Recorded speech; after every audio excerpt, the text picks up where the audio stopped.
There comes a moment in life when everything looks fine on the outside, but inside, something is quietly breaking.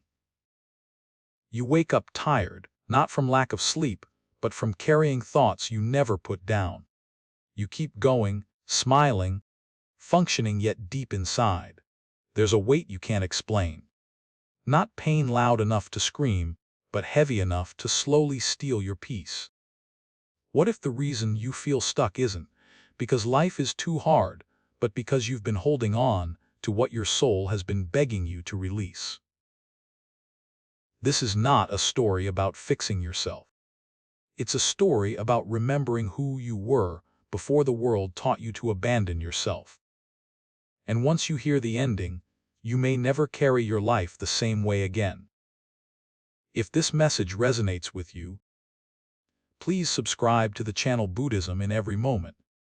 Your support helps us continue creating meaningful videos that bring clarity, calm, and wisdom into everyday life. Stay with us and walk this journey one mindful moment at a time. There is a quiet kind of exhaustion that doesn't come from doing too much, but from being too much for too long. It's the exhaustion of holding yourself together while everything inside you is asking to soften.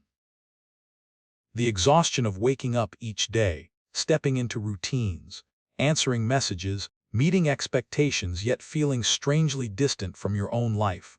From the outside, things look fine. You function. You show up. You keep moving.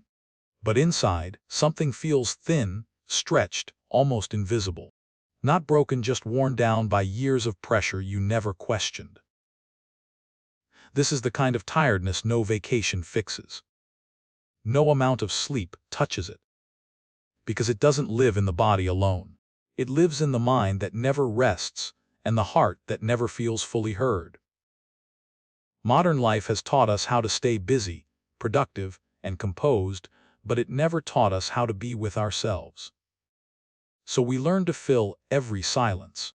We scroll, plan, analyze, distract. We keep our minds occupied because stillness feels unfamiliar, even unsafe. And slowly, without realizing it, we begin to live at a distance from our own inner world. Many people believe their unhappiness comes from external problems, work stress, relationships, uncertainty, pressure to succeed. But beneath all of that is a deeper truth most of us never pause long enough to see. We are not exhausted because life is asking too much. We are exhausted because we are constantly resisting what is already here. Resisting emotions we don't want to feel. Resisting changes we didn't choose. Resisting versions of ourselves that feel imperfect, vulnerable, or unsure. So we tighten. We hold our breath without noticing. We brace against life instead of meeting it. Over time, this resistance turns into noise. The mind becomes crowded with thoughts that loop endlessly, regrets from the past, worries about the future, comparisons that quietly erode self-worth. The heart becomes guarded, careful, tired of hoping. And yet, we keep telling ourselves, "I'm fine." This is the moment most people miss. The moment when the soul is not asking for more effort, but for less force. Not asking to be fixed, but to be listened to.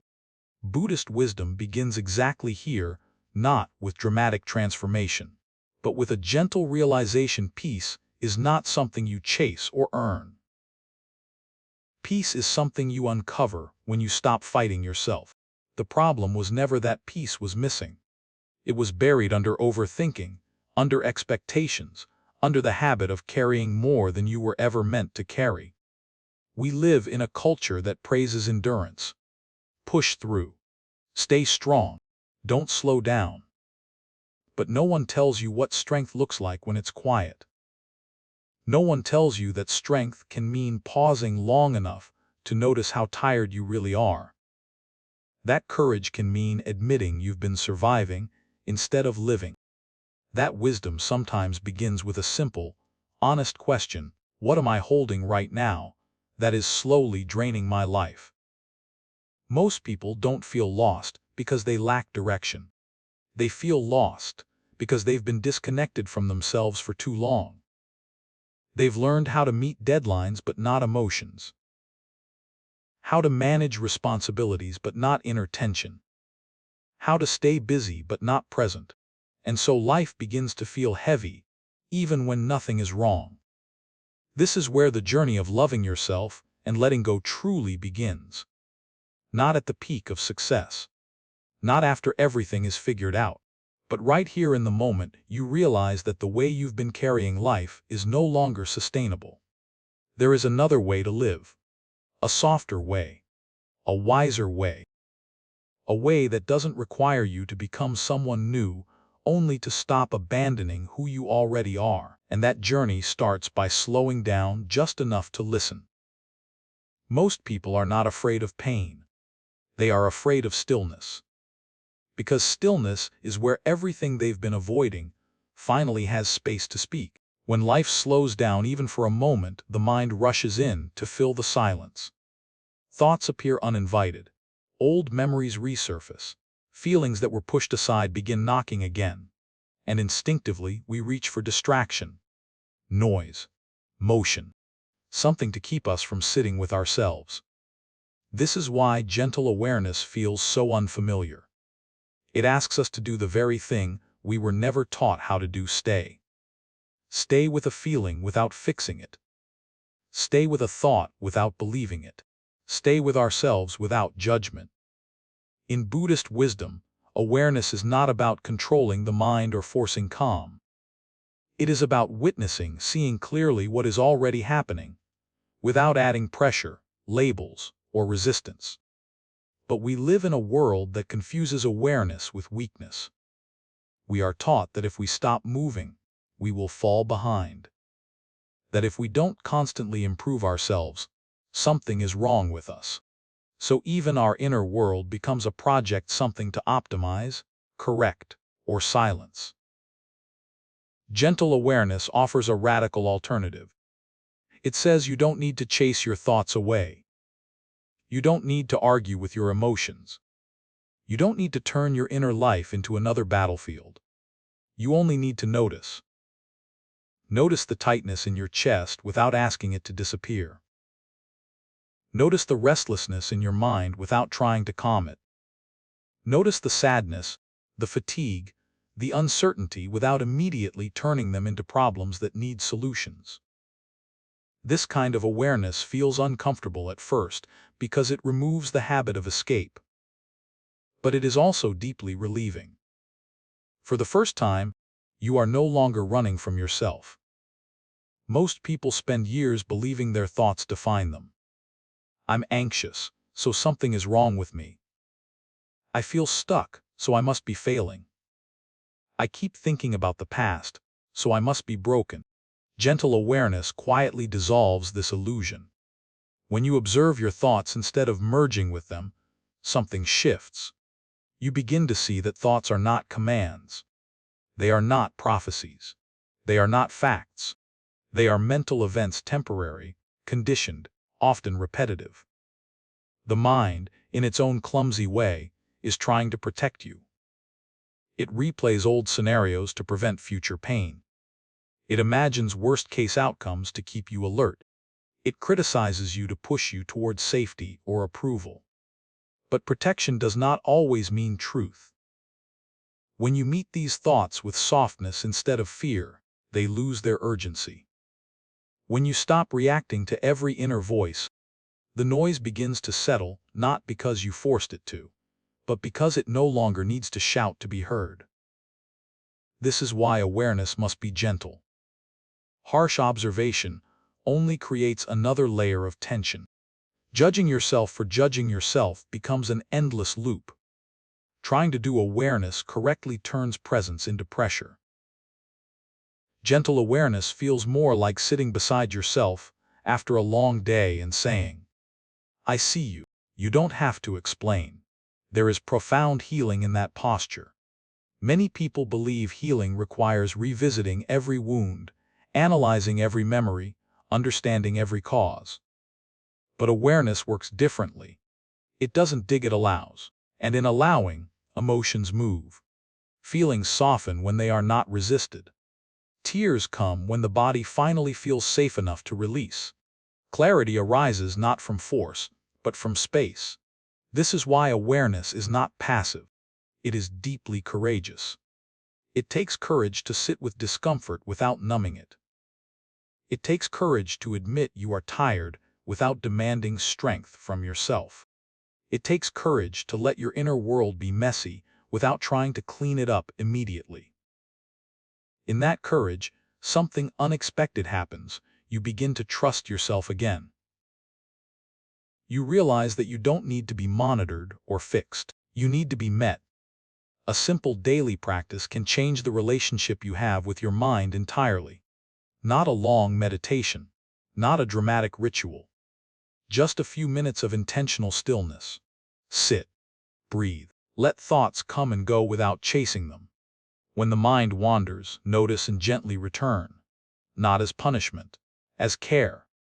This small act sends a powerful message inward: I am safe with myself. Over time, awareness becomes a refuge. Not because life stops being difficult, but because you stop being alone inside it. You begin to notice emotions earlier, before they harden into overwhelm. You respond instead of react. You soften instead of tighten. And perhaps most importantly, you stop measuring your worth by how calm or productive you are. You learn that you are allowed to have heavy days, confusing thoughts, unfinished feelings. Gentle awareness teaches you that none of this disqualifies you from peace. Peace does not come from a silent mind. It comes from a welcoming one. This is where loving yourself truly begins, not with affirmation or confidence, but with permission. Permission to be exactly where you are. Permission to feel what you feel. Permission to exist without improvement. From this foundation, everything else becomes possible. Because when you stop fighting yourself, you finally have the energy to heal. There is a moment, often quiet and deeply personal, when you realize that what hurts you most is not what you lost but what you're still holding. Attachment doesn't always look dramatic. Sometimes it looks like replaying the same memory while brushing your teeth. Sometimes it sounds like a voice saying, "It wasn't supposed to end like that." Sometimes it lives in the body as tension, heaviness, or a sense of being emotionally stuck. We are taught to believe that holding on is strength. That letting go means giving up. That releasing something important makes it meaningless. But Buddhist wisdom gently reveals a different truth. Holding on can become the very thing that keeps you suffering. Most pain in adult life does not come from loss itself.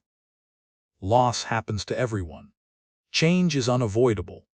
The deeper pain comes from refusing to accept that something has already changed. We don't suffer because a chapter ended. We suffer because we keep reading it long after the story has moved on. Attachment is not love. Attachment is fear wearing the mask of love. It is the fear that if we release something, an outcome, a version of ourselves, a relationship, a dream, then the meaning of our past will disappear with it. So we cling. We hold memories as if they are still alive. We grip expectations as if life owes us the version we imagined. But life is not static. It never was. Everything moves: people, seasons, identities, desires. And when we try to freeze what was once alive and flowing, we don't preserve it. We suffocate ourselves. Letting go is not an act of erasing. It is an act of recognizing reality. It is the quiet acknowledgement that something served its purpose, and now it is asking to be released. Many people believe letting go requires force, courage, or emotional detachment. In truth, letting go rarely happens through effort. It happens through understanding. Understanding that you cannot live in a moment that no longer exists. Understanding that clinging to the past does not protect you, it postpones healing. Understanding that what is meant to stay will not require you to suffer to keep it. Attachment often shows up as resistance to change. We resist because change threatens familiarity, even when familiarity hurts. We hold on to old identities because we don't know who we are without them.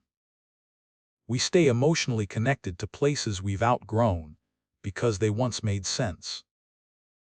We replay conversations because we wish we had closure that never came.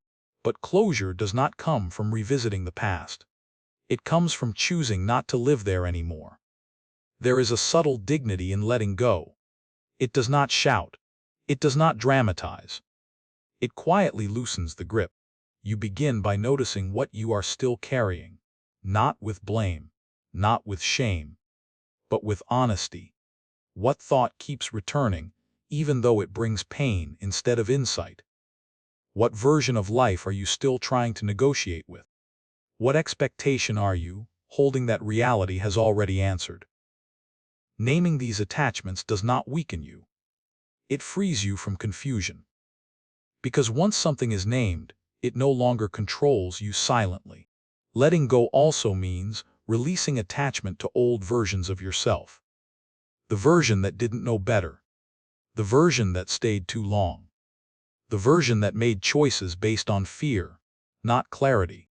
You are not required to punish yourself forever for decisions made with limited awareness. Growth demands forgiveness not as an excuse, but as a doorway forward.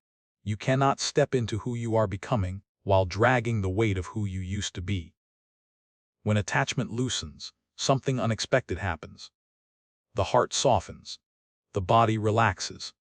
The mind becomes quieter. You stop arguing with what already is. You stop trying to rewrite moments that taught you what you needed to learn. And slowly, you begin to trust life again.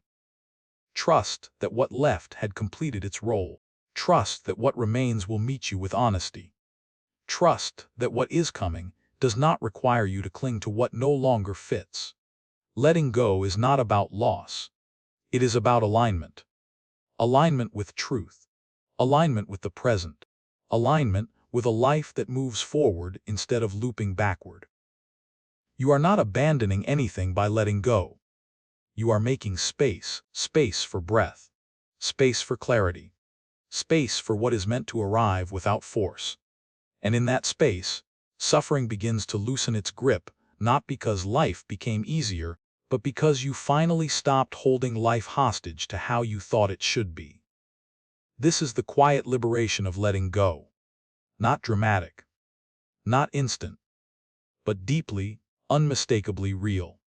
And once you feel it, even for a moment, you understand something profound. Peace does not come from holding tighter. It comes from knowing when to release. There is a voice inside you that speaks more often than anyone else ever will. It comments on your choices. It judges your pauses. It remembers your mistakes long after the world has moved on.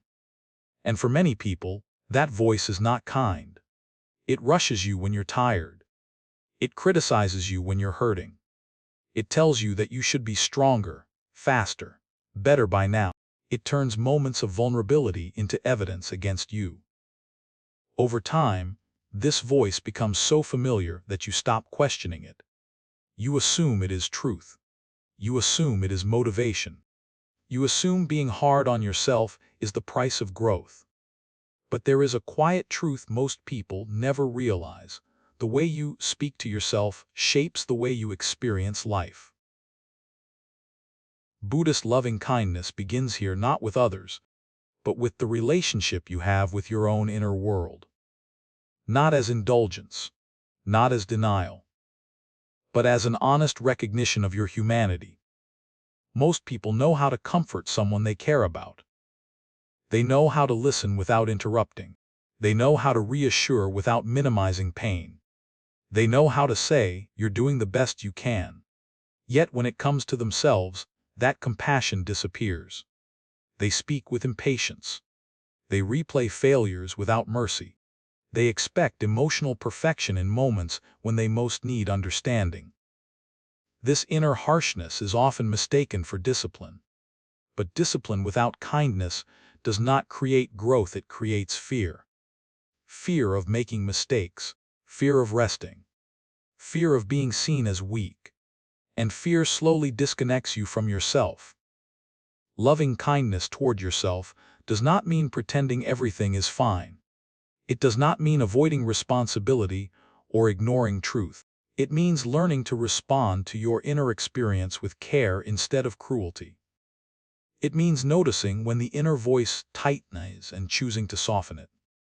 Instead of saying, "Why am I like this?" you learn to say, "Something in me is struggling right now." Instead of saying, "I should be over this," you learn to say, "Healing moves at its own pace." Instead of labeling yourself as broken, behind, or failing, you begin to recognize the effort it has taken simply to keep going. This shift may feel small, but it is profound. Because the nervous system listens to how you speak to yourself. The body responds to tone, not logic. And when the inner environment becomes safer, the entire system begins to relax. Many people are not exhausted because they are weak. They are exhausted because they have been emotionally attacking themselves for years. Every moment of self-criticism tightens the body. Every harsh thought increases inner pressure. And that pressure accumulates silently, relentlessly. Loving kindness releases that pressure. Not by excusing the past, but by acknowledging context. You made decisions based on the awareness you had at the time. You reacted from the emotional capacity you possessed then. You survived situations you did not yet have the tools to navigate. This does not erase responsibility.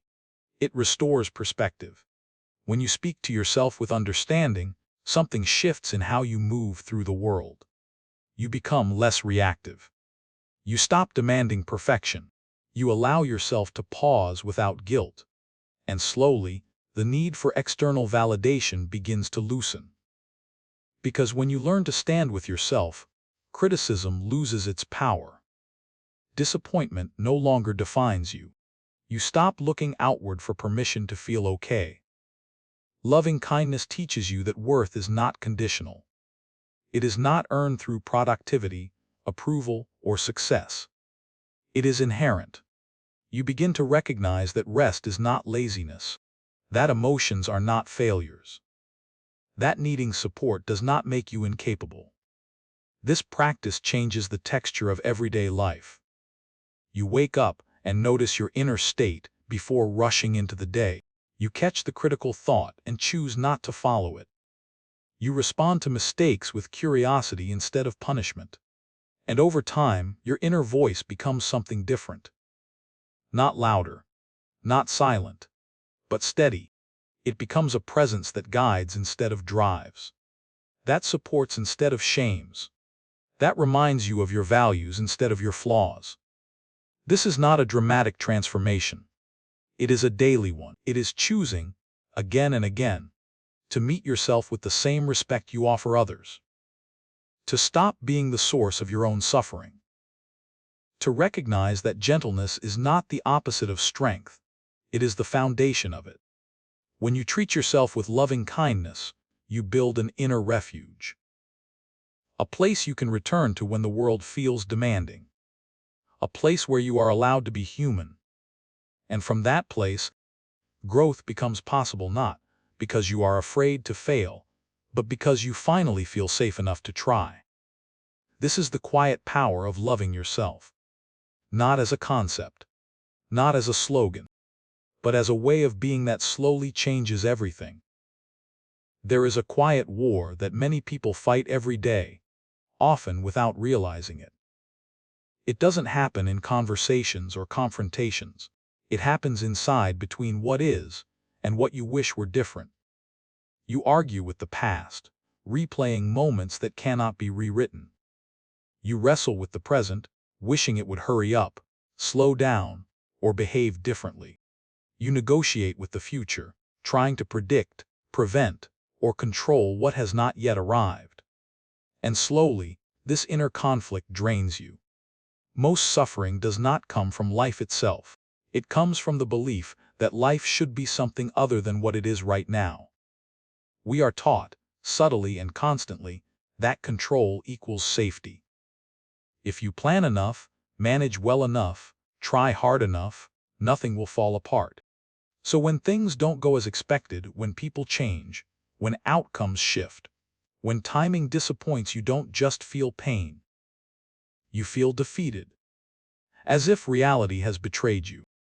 Buddhist wisdom offers a truth that feels almost unsettling at first. Peace begins the moment you stop fighting what you cannot control. This does not mean you stop caring. It does not mean you become passive or detached from life. It means you stop exhausting yourself by battling realities that will not bend. Acceptance is not weakness. It is clarity. It is the moment you recognize the difference between effort and resistance, between responsibility and self-punishment, between what is yours to influence and what is not yours to carry. Many people confuse acceptance with giving up because they associate struggle with strength. But there is nothing strong about breaking your own heart, trying to change the unchangeable. You cannot force people to be who they are not ready to be. You cannot undo decisions that have already shaped the present. You cannot control how others interpret your intentions or respond to your boundaries.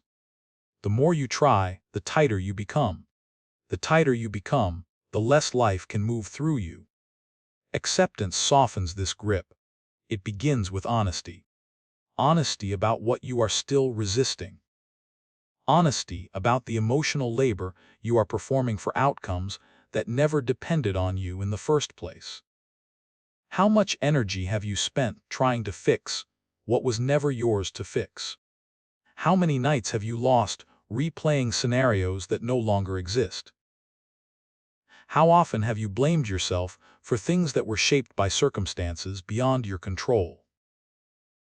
Acceptance does not erase disappointment. It removes the additional suffering created by denial. When you stop arguing with reality, something unexpected happens. Your body relaxes.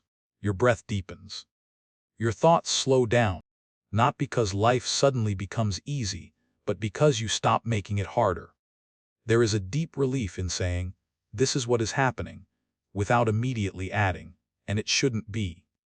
That relief creates space, and in that space, wisdom enters. You begin to redirect your energy toward what you actually can influence. Your choices, your responses, your values, your inner growth. You stop wasting emotional strength on imaginary battles and start investing it in presence. Acceptance also means releasing the need for answers that will never come. Why did it happen this way? Why didn't it work out? Why wasn't it enough? These questions feel urgent, but they often keep you trapped in loops of pain. Acceptance gently interrupts that cycle. It whispers, you don't need to understand everything to move forward. You don't need closure to heal. You don't need certainty to live well. There is compassion in this realization, not just for yourself, but for others. When you accept that everyone is acting from their own limitations, histories, and fears, resentment loosens. You stop personalizing what was never personal. You stop carrying anger that has nowhere to go. Acceptance does not mean approving of harm or injustice. It means acknowledging reality clearly so you can respond wisely instead of react blindly. This clarity is powerful. It allows you to walk away without bitterness, to grieve without collapsing, to move forward without dragging the past behind you. When you accept what you cannot control, you reclaim your inner authority. You no longer measure your worth by outcomes you never governed. You stop defining yourself by how things turned out. Life begins to feel lighter not because it changed, but because you did. You learn to meet uncertainty with steadiness instead of panic, to face disappointment without self-blame, to allow life to unfold without forcing it into shapes it resists. There is a quiet strength in this posture, a groundedness that does not depend on circumstances aligning perfectly. Acceptance teaches you that peace is not found in perfect conditions. It is found in a mind that no longer needs to control every outcome to feel safe. And from that place, you begin to live again. Not braced, not defended, but open. This is how the inner war ends, not with victory, but with surrender to truth. And in that surrender, you discover a deeper kind of freedom. There are moments when the mind reaches its limit. When thinking more does not bring clarity, only exhaustion. When advice feels distant, explanations feel hollow, and words no longer touch what hurts. In those moments, healing does not come from understanding. It comes from breathing. The body carries what the mind cannot resolve. It remembers what you tried to forget. It stores what you never had space to feel. Long after a situation has passed, the body still holds the tension of its tight shoulders, shallow breath, a heaviness in the chest, a constant sense of being on edge. These are not signs of weakness. They are signs of unreleased experience. Buddhist wisdom teaches that the breath is not just air moving in and out of the lungs. It is a bridge between the mind and the body, between the past and the present, between chaos and calm. Most people underestimate the power of breath because it is always there. Familiar. Ordinary. But the most ordinary things often carry the deepest wisdom. When the mind becomes crowded, the breath remains available. When thoughts spiral, the breath stays steady. When emotions rise too quickly to name, the breath becomes an anchor. This is not metaphor. It is biology. Slow, intentional breathing sends a signal to the nervous system you are safe. The heart rate begins to slow. Muscles soften. The mind loosens its grip. And without forcing anything, the body begins to release. Many people try to let go mentally, but the body has not been included in the process. So even when you understand why something happened, the weight remains. Even when you forgive, the tension lingers. This is because understanding alone does not complete the cycle. Release must pass through the body. When you breathe deeply, you create movement inside what has been frozen. Each inhale brings awareness. Each exhale carries away a small portion of what you've been holding. You don't have to visualize perfectly. You don't have to feel peaceful immediately. You only have to stay present with the rhythm of your breath. Over time, something shifts. The mind stops racing ahead. The body stops bracing for impact. You return not to answers, but to now. There is a quiet honesty in breathing. It doesn't analyze. It doesn't judge. It simply responds to what is needed. This is why breath can reach places words cannot. Sometimes, as you breathe, emotion rises unexpectedly. Tears appear without a clear story. A heaviness lifts, even if you can't explain why. This is not regression. It is release. The body is letting go of what it has been carrying alone. Many people feel ashamed when emotions surface during stillness. They believe they are going backward. But healing often looks like this: subtle, unstructured, deeply human. Breathing teaches you that you do not need to control the process. You need to allow it. With regular practice, breath becomes a refuge. Not a technique you perform, but a place you return to. When stress rises, you notice it sooner. When anxiety appears, you meet it with steadiness instead of panic. When emotions overwhelm, you ground yourself without resistance. You learn that you are not trapped inside your thoughts. You are the awareness breathing beneath them. Breath also reconnects you to the present moment. Not the past you keep replaying. Not the future you keep rehearsing. But this moment where life is actually happening. In this moment, you are breathing. In this moment, you are here. In this moment, healing is possible. The practice does not require perfection. Some days the breath feels shallow. Some days it feels tight. Some days it comes easily. Every breath counts. Each slow inhale is an act of care. Each gentle exhale is an act of letting go. You begin to trust your body again. To listen instead of override. To rest instead of push. And gradually, without effort, the breath teaches you something profound. Letting go does not have to be dramatic. It does not require force. It happens quietly, moment by moment, when you choose presence over struggle. This is the wisdom of the breath. Always available, always honest, always guiding you back to yourself. Not through thought, but through living experience. And when you learn to breathe with awareness, you discover a truth that stays with you, even when the mind feels lost, the body knows the way home. Most suffering does not come from what happens to you. It comes from how tightly you resist what is happening. There is a reflex deep inside the human mind that says, this shouldn't be happening. And the moment that thought appears, tension follows. The body tightens. The breath shortens. The heart braces itself against life. Resistance feels natural because it gives the illusion of control. If you fight hard enough, push long enough, demand enough, maybe reality will change. Maybe people will behave differently. Maybe outcomes will reverse. Maybe pain will retreat. But life does not respond well to force. Buddhist wisdom teaches something quietly radical. Non-resistance is not surrender to defeat. It is surrender to truth. It is the decision to stop breaking yourself against what already is. Non-resistance does not mean you stop caring. It does not mean you tolerate harm or injustice. It means you stop arguing internally with reality, because that argument always ends the same way, with exhaustion. Look closely at the moments you suffer the most. You are rarely suffering because something is difficult. You are suffering because you are insisting it must not be difficult. You want clarity immediately. You want healing on your timeline. You want people to understand you without explanation. You want life to move faster, smoother, cleaner. And when it doesn't, frustration rises. Non-resistance invites a different posture. Instead of pushing, you pause. Instead of tightening, you allow.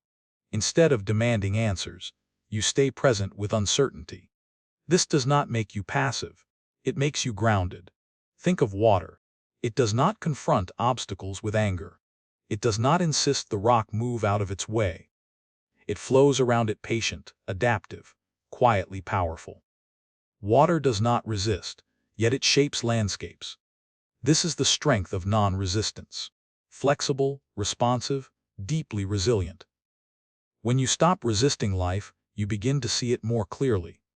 Not as you wish it to be, but as it is. And in that clarity, you make wiser choices. You stop forcing conversations that are not ready to happen. You stop chasing validation from people who cannot give it. You stop trying to rescue situations that are already teaching you to let go. Resistance often disguises itself as effort. But effort without alignment drains you. Effort without acceptance fractures you. Non-resistance restores energy because it removes unnecessary struggle.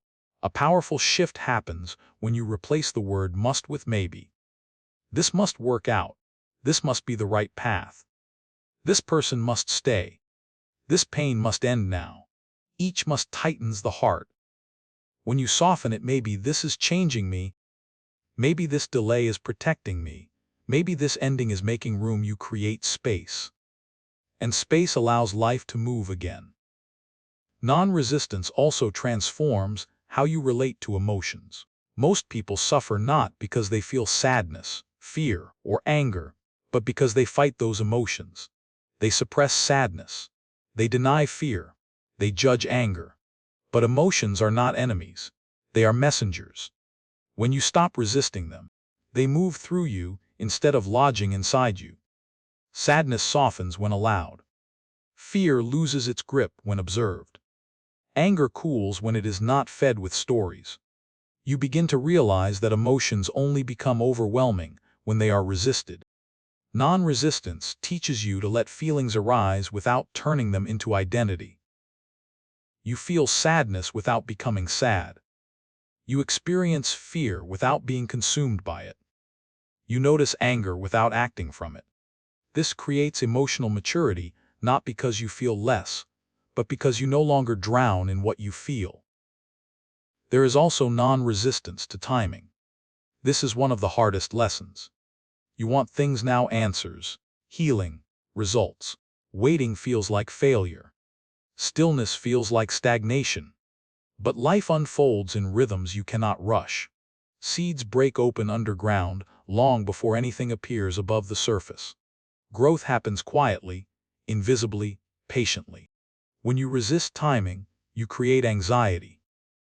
When you trust it, you create peace. Non-resistance does not mean you stop taking action. It means you act without desperation. You move without panic.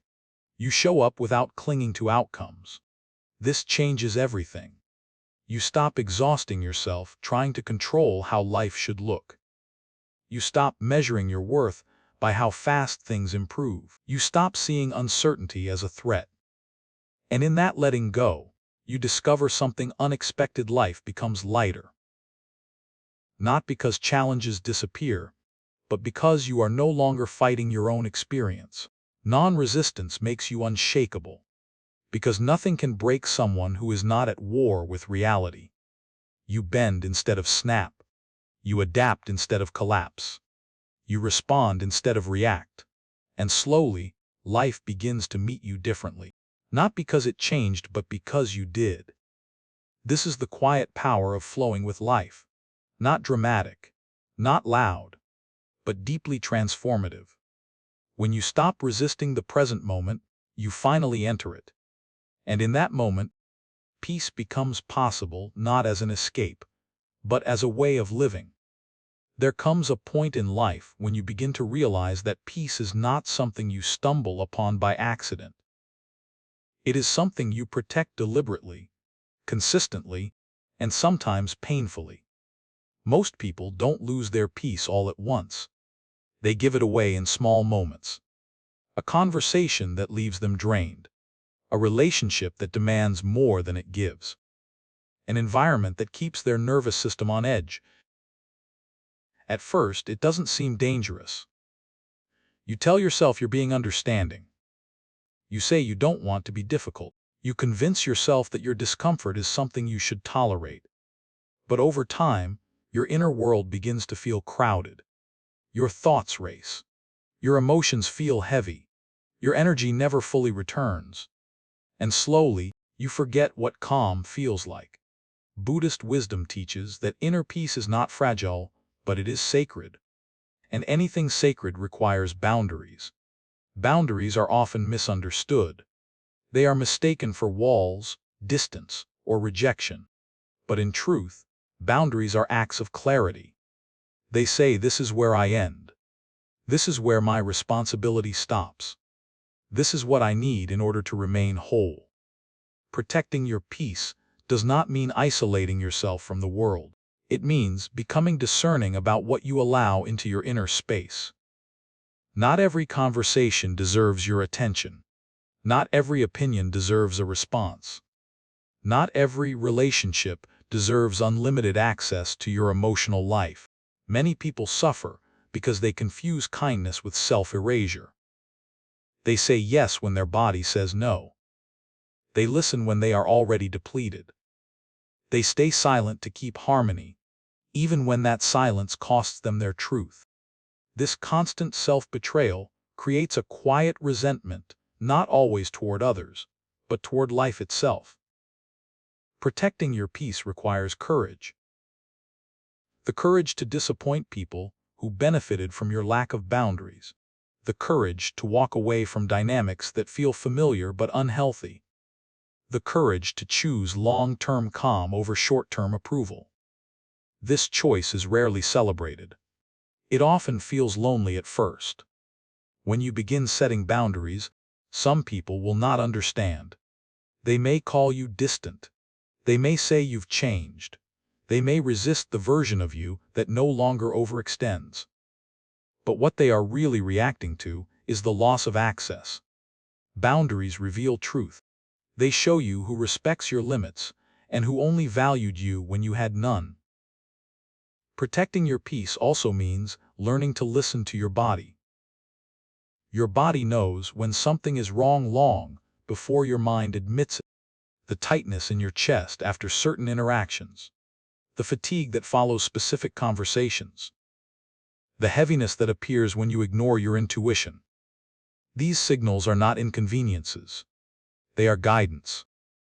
An essential practice is learning to audit your energy, to notice who leaves you feeling grounded and who leaves you feeling scattered, who brings clarity and who brings confusion, who supports your growth and who pulls you back into old patterns. This is not judgment. It is self-respect. Protecting your peace also means becoming comfortable with solitude. Not loneliness, but intentional space. Many people cling to chaotic relationships because silence feels unfamiliar. But solitude is not emptiness. It is where your nervous system resets. It is where your thoughts settle. It is where you remember who you are when no one is asking anything of you. In solitude, you stop absorbing other people's emotions. You stop reacting to external noise. You return to your own rhythm. This return is healing. Boundaries also apply to your inner world. Protecting your peace means not engaging every thought that passes through your mind, not responding to every emotional impulse, not replaying every hurtful memory. You are allowed to disengage. You are allowed to choose silence over explanation. You are allowed to step back without defending your decision. Peace grows when you stop reacting to everything that tries to pull you into chaos. There is a version of you that once tolerated too much. That version was doing the best it could with the awareness it had. But you are no longer required to live there. Protecting your peace means evolving. It means refusing to return to emotional spaces that once cost you your stability. It means honoring how far you've come. This evolution changes your life in quiet ways. Your sleep improves. Your mind becomes clearer. Your reactions soften. You begin to move through the world with less urgency and more intention. And something profound happens when your peace becomes a priority. You stop living in survival mode. You stop bracing for impact. You stop explaining yourself to people committed to misunderstanding you. You begin living from alignment. Protecting your peace does not make you selfish. It makes you sustainable. It allows you to give from fullness instead of depletion, to love without losing yourself, to engage with life without being consumed by it. This is not a withdrawal from the world. It is a return to yourself. And once you experience the steadiness that comes from honoring your inner boundaries, you understand a truth that changes everything. Peace is not something you wait for. It is something you choose again and again by deciding what you will no longer carry. This is the quiet discipline of self-respect, and it is one of the deepest forms of love you can offer yourself. Most of the time, your suffering is not happening where you are. It is happening where your mind has wandered. Your body may be sitting here, breathing, alive in this moment, but your thoughts are somewhere else entirely. Replaying what should have gone differently. Imagining what might go wrong next. Measuring yourself against versions of life that exist only in memory or fear. This quiet leaving of the present moment happens so often that it feels normal. But it comes at a cost. When the mind lives in the past, it carries regret. When it lives in the future, it carries anxiety. And when it lives anywhere but now, it carries tension.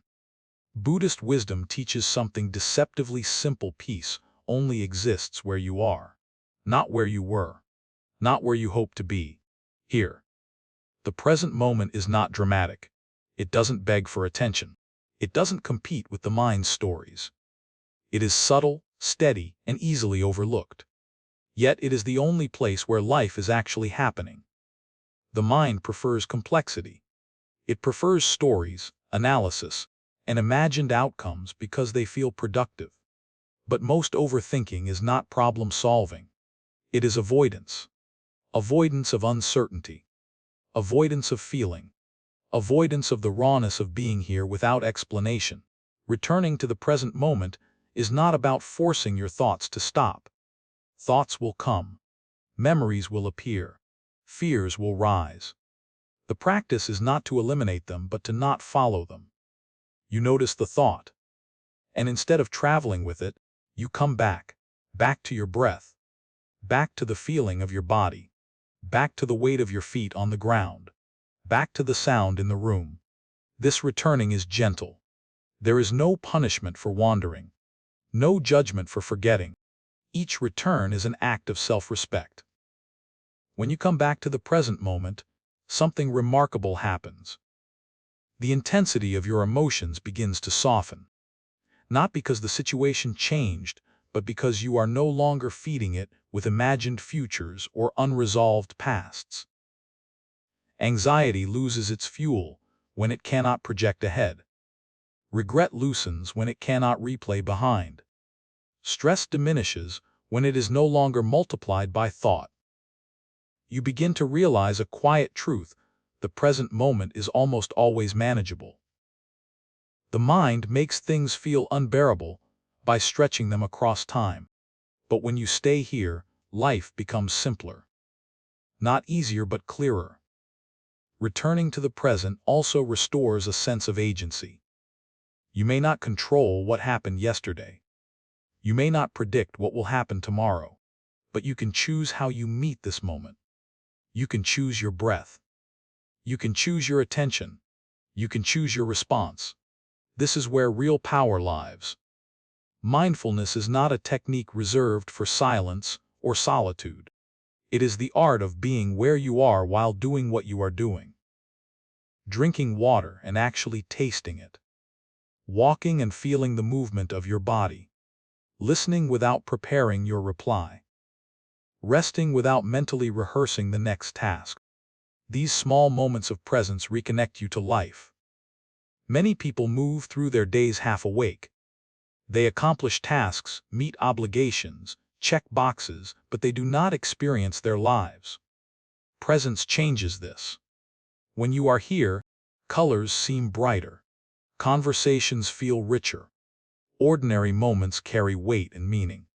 You begin to notice what you were rushing past before. Returning to the present moment also interrupts the habit of self-judgment.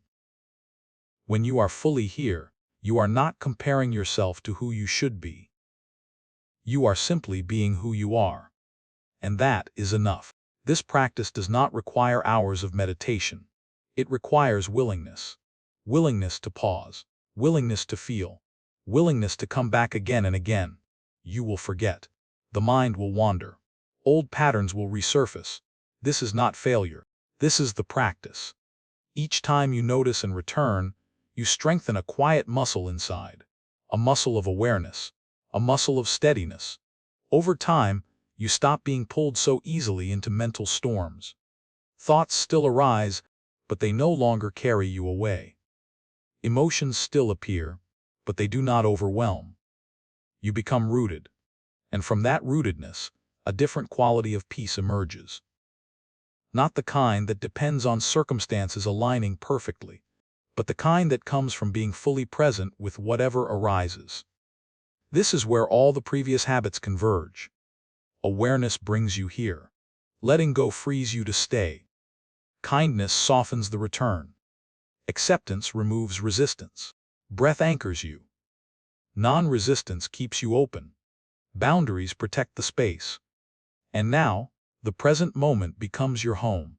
Not a place you visit occasionally, but a place you learn to live from. Because when you are here, you are not rehearsing life. You are living it. And in that living, peace is no longer something you seek.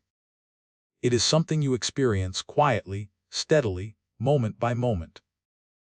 What this journey has quietly revealed is not a new version of you, but a forgotten truth about who you have always been. Beneath the noise of overthinking, the weight of expectations, and the habit of carrying more than your heart was ever meant to hold, there has always been a steady presence within you, calm, aware, and capable of peace. Loving yourself and letting go is not a dramatic transformation. It is not about fixing flaws or erasing pain. It is about changing the way you relate to your inner world. When you learn to observe your thoughts without judgment, you stop being ruled by them. When you release attachment, you free yourself from living in moments that no longer exist. When you speak to yourself with kindness, your nervous system finally feels safe enough to rest. When you accept what you cannot control, the inner war ends. When you breathe with awareness, the body releases what the mind could not resolve. When you stop resisting life, you discover a strength that does not break. When you protect your peace, you stop leaking energy into places that cannot nourish you. And when you return to the present moment, you come home to the only place where life truly happens. Each of these habits is simple, yet deeply transformative. Together, they form a way of living that is softer, wiser, and more sustainable. They remind you that peace is not something you earn after everything goes right. It is something you practice while life unfolds exactly as it is. Perhaps the most powerful realization is this: you were never broken. You were tired from holding on too tightly, from fighting yourself, from resisting the natural flow of change. The moment you stop doing that, life does not become perfect, but it becomes lighter, clearer, more honest. The deeper lesson and how to apply it. The deepest lesson from this journey is that suffering is often created not by what happens, but by how we relate to what happens. When you bring awareness instead of avoidance, acceptance instead of control, and kindness instead of self-criticism, your entire experience of life changes. To apply this in daily life, start small. Pause before reacting. Notice your breath when emotions rise. Ask yourself what you are holding on to that is costing you peace. Speak to yourself the way you would speak to someone you love. Set boundaries where your energy feels drained. And most importantly, return to the present moment again and again, without punishment when you forget. Healing does not require dramatic breakthroughs. It grows through quiet choices, choosing to breathe instead of rush, to soften instead of resist, to let go instead of cling. Over time, these choices reshape your inner world. Your turn. How did this message resonate with you? Which part of the journey spoke most deeply to your current life? What is something you feel ready to let go of, or something you want to protect more consciously? Share your thoughts in the comments so we can learn from each other's experiences. And if this content brought you clarity, comfort, or insight, please subscribe to the channel Buddhism in Every Moment. Your support helps us continue creating meaningful videos that guide, heal, and inspire. Stay with us and walk this path one mindful moment at a time.